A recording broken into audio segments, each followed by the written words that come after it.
ಎಲ್ಲರಿಗೂ ನಮಸ್ಕಾರ. ನಾನು ನಿಮ್ಮ ಪ್ರೀತಿಯ ಕನ್ನಡ ಕೋಗಿಲೆಯ ಸೀಸನ್ 1 ವಿನ್ನರ್ ದೊಡ್ಡಪ್ಪ ಮಾದರ್. ಏನಪ್ಪಾ ಈಗ ವಿಶೇಷ ಅಂತಂದ್ರೆ, ಈಗ ನೀವು ನೋಡ್ತಾ ಇರೋ DM ಕ್ರಿಯೇಷನ್ಸ್ ಅಂದ್ರೆ ದೊಡ್ಡಪ್ಪ ಮ್ಯೂಸಿಕ್ ಕ್ರಿಯೇಷನ್ಸ್ ಅನ್ನೋ ಒಂದು ಯೂಟ್ಯೂಬ್ ಚಾನಲ್. ಈ ಚಾನಲ್ ಅಲ್ಲಿ ನಾನು ಇನ್ನು ಮುಂದೆ ಏನ್ ಮಾಡ್ತೇನೆ ಅಂತಂದ್ರೆ, ಹಿಂದೂಸ್ತಾನಿ ಸಂಗೀತದ ಸಂಪೂರ್ಣ ಪರಿಚಯ ಅಂದ್ರೆ ಎಲ್ಲ ರಾಗಗಳ ಪರಿಚಯ, ಅಲಂಕಾರಗಳ ಪರಿಚಯ, ಶ್ರುತಿಬದ್ಧವಾಗಿ ಹೇಗೆ ಹಾಡಬೇಕು, ಒಂದು ಹಾಡನ್ನ ಹೇಗೆ ಪ್ರಾಕ್ಟೀಸ್ ಮಾಡಬೇಕು, ಸಂಗೀತದ ಬಗ್ಗೆ ವಿವಿಧ ವಿಷಯಗಳನ್ನು ತೆಗೆದುಕೊಂಡು ಈ ಚಾನಲ್ ಅಲ್ಲಿ ನಾನು ಬರ್ತಾ ಇದ್ದೇನೆ. ದಯವಿಟ್ಟು ಎಲ್ಲರೂ ಈ ಚಾನಲ್ ನ ಸಬ್ಸ್ಕ್ರೈಬ್ ಮಾಡಿ, ಶೇರ್ ಮಾಡಿ, ಬೆಲ್ ಐಕಾನ್ ಕ್ಲಿಕ್ ಮಾಡಿ ಇಟ್ಕೊಳ್ಳಿ. ಯಾರು ಸಂಗೀತ ಕಲಿಬೇಕು ಅನ್ಕೊಂಡಿದ್ದಾರೋ ಅವರು ಮನೆಯಲ್ಲೇ ಕೂತ್ಕೊಂಡು ಈ ವಿಡಿಯೋ ನೋಡಿ ಯೂಟ್ಯೂಬ್ ಮುಖಾಂತರ ಹಿಂದೂಸ್ತಾನಿ ಸಂಗೀತನ ಕಲಿಬಹುದು. ಹಾಗಾದ್ರೆ ಬನ್ನಿ ಸಂಗೀತ ಪ್ರೇಮಿಗಳೇ, ತಡ ಮಾಡೋದು ಬೇಡ. ಈ ಒಂದು ನಮ್ಮ DM music creations YouTube channel ನ ಮೊದಲನೆಯ ಸಂಗೀತ ಪಾಠನ ಪ್ರಾರಂಭ ಮಾಡೋಣ. ಇವತ್ತಿನ ದಿವಸ ನಾನು ತಮ್ಮೊಂದಿಗೆ ಹಂಚಿಕೊಳ್ತಾ ಇರೋ ವಿಷಯ ಏನಂತಂದ್ರೆ, ಶ್ರುತಿಬದ್ಧವಾಗಿ ನಾವು ಹೇಗೆ ಹಾಡಬೇಕು ಅನ್ನುವಂತ ಒಂದು ಕಾನ್ಸೆಪ್ಟ್ ನ ತೆಗೆದುಕೊಂಡು ನಾನು ಏನ್ ತಿಳ್ಕೊಂಡಿದ್ದೇನೋ ಆ ವಿಷಯನ ತಮ್ಮ ಮುಂದೆ ಶೇರ್ ಮಾಡ್ಕೊಳ್ಳೋದಕ್ಕೆ ಇಷ್ಟಪಡ್ತೀನಿ. ಮುಖ್ಯವಾಗಿ ಏನಂತಂದ್ರೆ, ಪ್ರತಿಯೊಂದು ಹಾಡಿಗೂ ಏನಿರುತ್ತೆ ಅಂದ್ರೆ ಒಂದು ಆಧಾರ ಅಂತ ಇರುತ್ತೆ. ಆಧಾರ ಅಂತಂದ್ರೆ ಹೆಂಗೆ ಅಂತಂದ್ರೆ, ಈಗೊಂದು ನಾವು ಮನೆ ಕಟ್ಟಬೇಕಾದ್ರೆ ಮನೆಗೊಂದು ಪಾಯ ಅಂತ ಹಾಕ್ತಿವಿ ನೋಡಿ. ಚೌಕಟ್ಟಾಗಿ ಒಂದು ಪಾಯ ಅಂತ ಹಾಕ್ತೀವಿ. ಪಾಯ ಅಂತಂದ್ರೆ ಅದರಲ್ಲಿ ಮೊದಲು ಪಾಯ ಗಟ್ಟಿ ಇರಬೇಕು ಅಂತ ಹೇಳ್ತಿರ್ತಾರೆ. ಅದೇ ರೀತಿ ಮರಕ್ಕೆ ಬೇರ್ ಹೆಂಗ್ ಗಟ್ಟಿ ಇರುತ್ತೋ ಹಾಗೆ ಸಂಗೀತದಲ್ಲೂ ಏನಂತಂದ್ರೆ ಪ್ರತಿ ಹಾಡಿಗೂ ಒಂದು ಸಡ್ಜ ಅಂತ ಬರ್ತದೆ. ಸಡ್ಜ ಅಂತಂದ್ರೆ ಅಡಿಪಾಯ, ಅಂದ್ರೆ ಅದರ ಮೂಲ ಒಂದು ಸ್ವರ ಇರ್ತದೆ. ಅದೇನಂದ್ರೆ ಸಾ ಅಂತ ಕರಿತೇವೆ ನಾವು ಸಡ್ಜಕ್ಕೆ. ಅದು ಏನಂದ್ರೆ ಒಂದು ನಾದ ಇರುತ್ತೆ. ಈಗ ನಾದ ಕೇಳ್ತಿದ್ರೆ ನೀವು, ಇದಂದ್ರೆ ಇದೊಂದು ನಾದ. ಉದಾಹರಣೆ, ಯಾವುದೇ ಹಾಡನ್ನ ಒಂದು ಶ್ರುತಿಗೆ ಅಂದ್ರೆ ಒಂದು ಶ್ರುತಿಗೆ ಒಂದು ಸ್ವರಕ್ಕೆ ಒಂದು ಸಡ್ಜಕ್ಕೆ, ಸಡ್ಜ ಅಲ್ಲದೆ ಯಾವುದೇ ಹಾಡೇ ಇರೋದಿಲ್ಲ. ಆ ಸಡ್ಜನ್ನ ನಾವು ಮೊದಲು ಗುರ್ತ ಮಾಡಬೇಕು. ಉದಾಹರಣೆ ಅಂತಂದ್ರೆ ಈಗ ಟ್ರೆಂಡಿಂಗ್ ಅಲ್ಲಿರೋ ಒಂದು ಹಾಡು ಹೇಳ್ತೇನೆ ನಿಮಗೆ. ಈಗ ಕಾಂತಾರದ ಹಾಡು ಕೇಳಿದಾರೆ ತಾವೆಲ್ಲರೂ, ಗೊತ್ತಿಲ್ಲ ಶಿವನೇ ಅನ್ನುವಂತ ಹಾಡು. ಅದನ್ನ ಹಾಡಲ್ಲಿ ನಾವೇನ್ ಮಾಡ್ಬೇಕಂದ್ರೆ, ಮೊದಲು ನೀವು ಬೇಕಾದ ಶ್ರುತಿಗೆ ನೀವು ಹಾಡನ್ನ ನೀವು ಹಾಡುವಾಗ ಹಾರ್ಮೋನಿಯಂ ವಿಶೇಷವಾಗಿ ನಿಮಗೆ ಕಂಫರ್ಟೇಬಲ್ ಆಗಿರುವಂತ ಒಂದು ಸೂರಲ್ಲಿ ನೀವು ಅದನ್ನ ಹಾಡನ್ನ ಪ್ರಾಕ್ಟೀಸ್ ಮಾಡಬಹುದು. ಈಗ ನಾನ್ ನಿಮ್ಗೆ ಎ ಶಾರ್ಪ್ ಅಲ್ಲಿ ಒಂದು ಹಾಡನ್ನ ಅದನ್ನ ಶ್ರುತಿ ಬಗ್ಗೆ ಮಾತಾಡ್ತಾ ಇದ್ದೇವೆ ಇವಾಗ. ಈಗ ಗೊತ್ತಿಲ್ಲ ಶಿವನೇ ಅನ್ನುವಂತ ಒಂದು ಹಾಡನ್ನ ನಿಮಗೆ ಉದಾಹರಣೆಯಾಗಿ ತಗೋತಾ ಇದ್ದೀನಿ. ಇದರಲ್ಲಿ ಹೇಗಪ್ಪ ಅಂತಂದ್ರೆ, ಈಗ ತಗೊಂಡೆ ಎ ಶಾರ್ಪ್ ಸ್ಕೇಲ್ ತಗೊಂಡೆ, ಇದರಲ್ಲೇ ಇದು ಸಡ್ಜ ಅಂತ ಆಯ್ತು. ಈಗ ಸಡ್ಜ ಅಂತಂದ್ರೆ ನಾವು ಮೊದಲು ಹಾಡಬೇಕಾದ್ರೆ ಶ್ರುತಿಯನ್ನ ಗುರ್ತ ಮಾಡ್ಕೊಳ್ಳೋದು ಹೇಗೆ ಅಂತಂದ್ರೆ,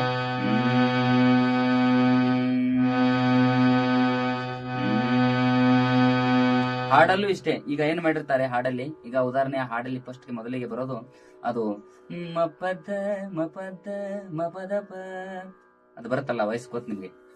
ಅದು ಬರುತ್ತೆ ಹೆಂಗಂದ್ರೆ,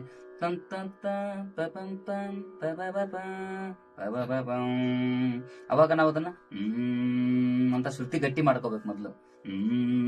ಉದಾಹರಣೆ ಹೆಂಗೆ,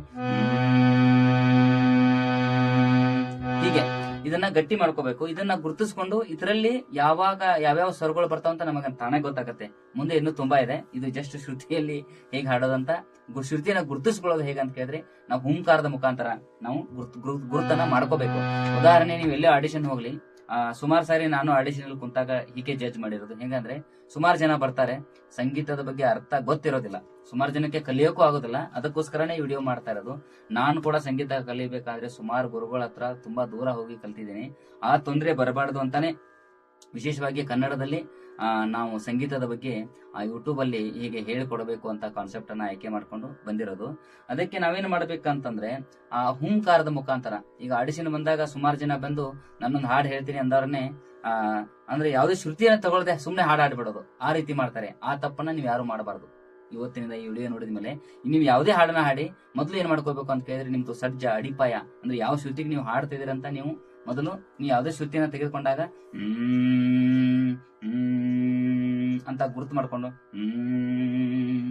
ಪ್ರೇಮ ಚಂದ್ರಮ ಕೈಗೆ ಸಿಗುವುದೇ ಹೇಳಿ ತಂಗಾಳಿ ಅಂದ್ರೆ, ನೀವು ಆಡಿಷನ್ ಕೂಡ ಹೋದಾಗ ನೀವು ಮೊದಲು ಏನ್ ಮಾಡ್ಬೇಕು ಅಂತ ಹೇಳಿದ್ರೆ, ಯಾವ್ದೇ ಸ್ಕೇಲಿಗೆ ಹಾಡಿ ಆ ಸ್ಕೇಲದ್ದು ನೀವೇನು ಮಾಡ್ಬೇಕಂದ್ರೆ ಶ್ರುತಿಯನ್ನ ಅಂತ ಹುಂಕಾರವನ್ನ ಗುರುತು ಮಾಡ್ಕೊಂಡು ಆಮೇಲೆ ನೀವು ಹಾಡಕ್ ಹೋದ್ರೆ ಅದು ಯಾವುದೇ ರೀತಿ ಶ್ರುತಿ ಮಿಸ್ ಆಗಲ್ಲ ಅಂತ ನನ್ನ ಅಭಿಪ್ರಾಯ.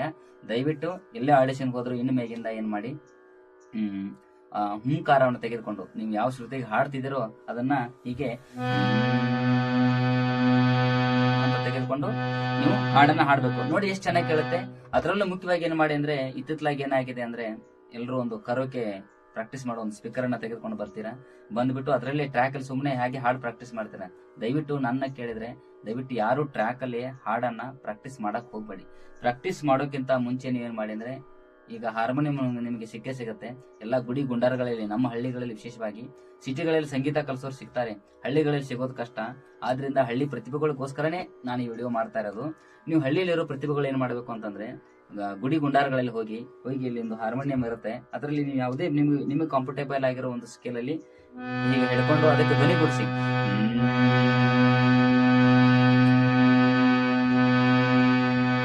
ಅಂತ ಎಷ್ಟು ಚೆನ್ನಾಗಿ ಧ್ವನಿ ಸೇರ್ಬೇಕು ಅಂದ್ರೆ ಆ ಸ್ವರಕ್ಕೆ.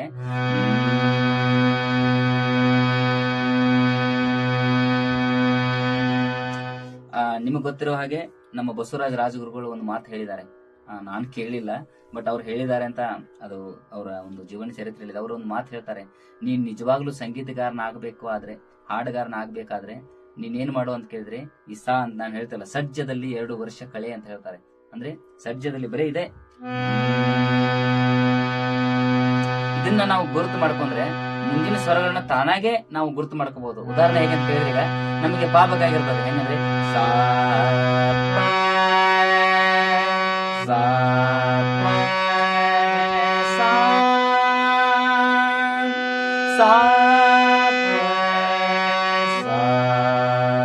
ಅಂದ್ರೆ ಮೊದಲು ಸಾ ಗಟ್ಟಿ ಮಾಡ್ಕೊಂಡಾಗ ಪಾಸ್ ಆಗುತ್ತೆ.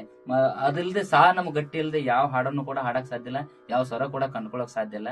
ಆದ್ರಿಂದ ದಯವಿಟ್ಟು ಎಲ್ಲರೂ ಏನ್ ಮಾಡಿ, ಮೊದಲು ಹಾಡಾಡೋಕ್ಕಿಂತ ಮುಂಚೆ ಈ ಸಾನ ಗಟ್ಟಿ ಮಾಡ್ಕೊಳ್ಳಿ. ಸಾ ನೀವು ಸಾ ಅನ್ನಿ, ಬೇಕಾದ್ರೆ ಅನ್ನಿ.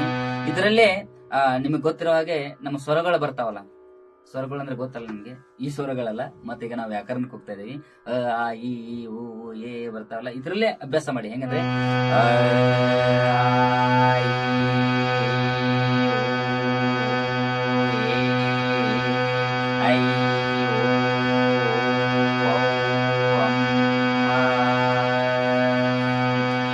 ಹೀಗೆ ಮಾಡೋದ್ರಿಂದ ನಮಗೆ ಏನು ಸಹಾಯ ಆಗತ್ತೆ ಅಂದ್ರೆ, ಈ ಸ್ವರಗಳನ್ನ ಅಂದ್ರೆ ಈ ಒಂದು ಸರ್ಜಕ್ಕೆ ನಾವ್ ಈ ಸ್ವರಗಳು ಹೇಳೋದ್ರಿಂದ ಏನ್ ಲಾಭ ಆಗತ್ತೆ ಅಂದ್ರೆ, ಹಾಡುಗಳಲ್ಲಿ ಈಗ ಏಕಾರಗಳು ಬರ್ತವೆ, ಉಕಾರಗಳು ಬರ್ತವೆ. ಉದಾಹರಣೆ, ಗೊತ್ತಿಲ್ಲ ಶಿವನೇ ಏಕಾರ ಬಂದಾಗ ನಮಗೆ ಅಂದ್ರೆ ಧ್ವನಿ ಸೇರ್ಸೋಕ್ ತುಂಬಾ ಅನುಕೂಲ ಆಗಿ, ಶ್ರುತಿ ಮಿಸ್ ಆಗದೆ ಹಾಡಬಹುದು. ಗೊತ್ತಾಯ್ತಲ್ಲ? ಈಗ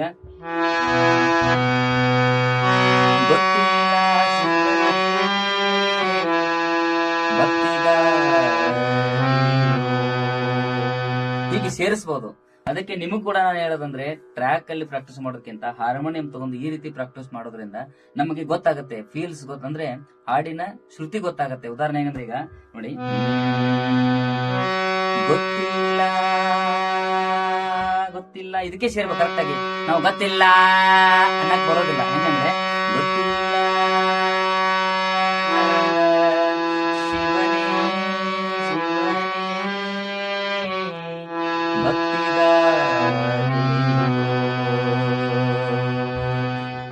ಅಂದಾಗ ನಮಗೆ ಶ್ರುತಿ ತಪ್ಪದೆ ಹಾಡಕ್ ಸಾಧ್ಯ.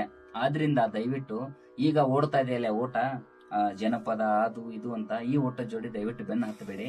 ಬೆನ್ನ ಹತ್ತದೆ ನೀವೇನು ಮಾಡಿ ಅಂತ ಕೇಳಿದ್ರೆ, ಈ ರೀತಿ ಹಾರ್ಮೋನಿಯಂ ಪ್ರಾಕ್ಟೀಸ್ ಮಾಡಿ, ಆಮೇಲೆ ನೀವು ಕರೋಕೆನಲ್ಲಿ ಹಾಡಿದಾಗ ನಿಮ್ ಹಾಡು ಯಾವುದೇ ರೀತಿ ಶ್ರುತಿ ತಪ್ಪಂಗಿಲ್ಲ. ಆಮೇಲೆ ಫೀಲ್, ಈ ಹಾರ್ಮೋನಿಯಂಗೊಂದು ವಯಸ್ಕೊಂದು ಫೀಲ್ ಇದೆ ನೋಡಿ, ಹೆಂಗಿದೆ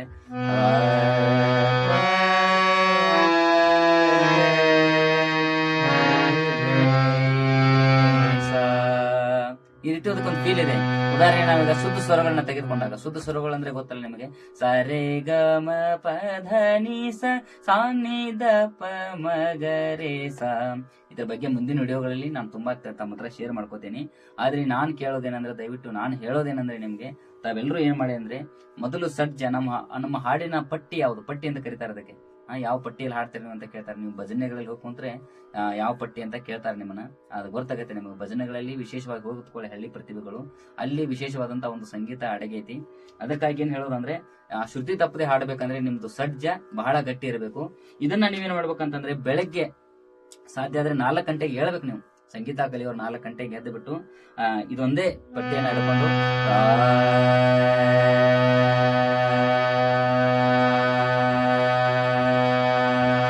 ಇದರಲ್ಲೇ ಬೆಳಗ್ಗೆ ಎದ್ದ ತಕ್ಷಣ ನೀವು ಮೊದಲು ಆ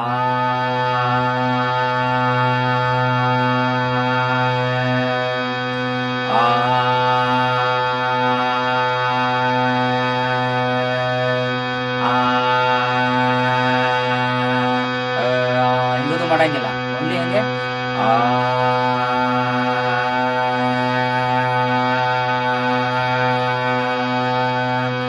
ಹಾರ್ಮೋನಿಯಂಗೆ ಧ್ವನಿ ಹೇಗೆ ಸೇರ್ಬೇಕಂದ್ರೆ ಅದು ಹಾರ್ಮೋನಿಯಂ ನುಡಿತಾ ಇದೀವ ನಮ್ ಗಂಟ್ಲು ನುಡಿತಾ ಇದೀವಿ ವ್ಯತ್ಯಾಸ ಗೊತ್ತಾಗ್ಬಾರ್ದು, ಆ ರೀತಿ ಸೇರಿಸ್ಬೇಕು.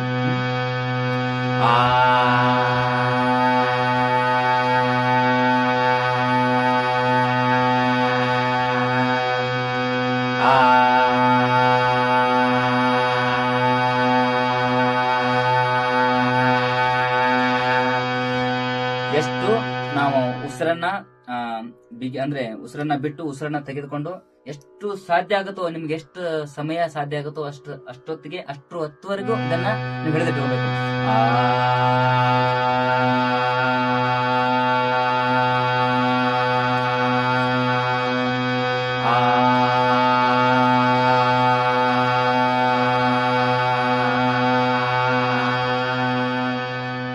ಇದೊಂದೇ ಅಭ್ಯಾಸ. ಶ್ರುತಿ ತಪ್ಪದೆ ಇರೋ ಮಾರ್ಗ ಅಂದ್ರೆ ಇದೊಂದೇ. ನೀವು ನಿಮ್ದು ಸಜ್ಜ ಗಟ್ಟಿ ಆದ್ರೆ ನೀವು ಯಾವುದೇ ಹಾಡನ್ನ ಶ್ರುತಿ ತಪ್ಪೋಕೆ ಸಾಧ್ಯ ಇಲ್ಲ ಅಂತ ನಮ್ಮ ಗುರುಗಳು ನನಗೆ ಹೇಳಿದ್ದಾರೆ. ನಾನು ಅದೇ ರೀತಿ ಇನ್ನೂವರೆಗೂ ಮಾಡ್ತಾ ಇರ್ತೇನೆ.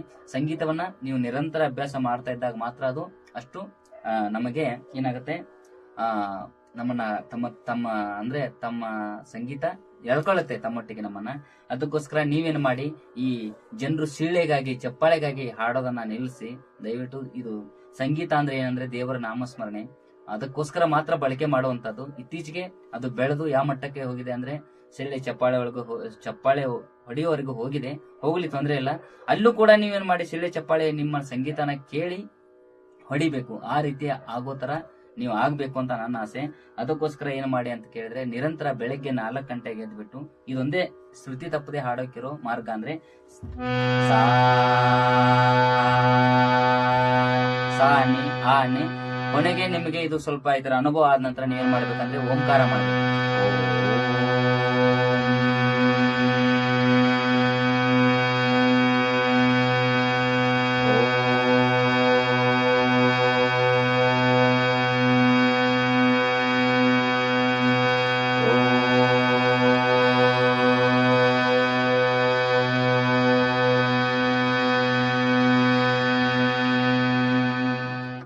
ಹೀಗೆ ನಿಮಗೆ ಎಲ್ಲಿವರೆಗೂ ಉಸಿರು ಸಂಭಾಳಿಸುತ್ತೋ ಅಲ್ಲಿವರೆಗೂ ನೀವು ಸಾನ ಅಂದ್ರೆ ಸಜ್ಜನ ಅಭ್ಯಾಸ ಮಾಡಿ.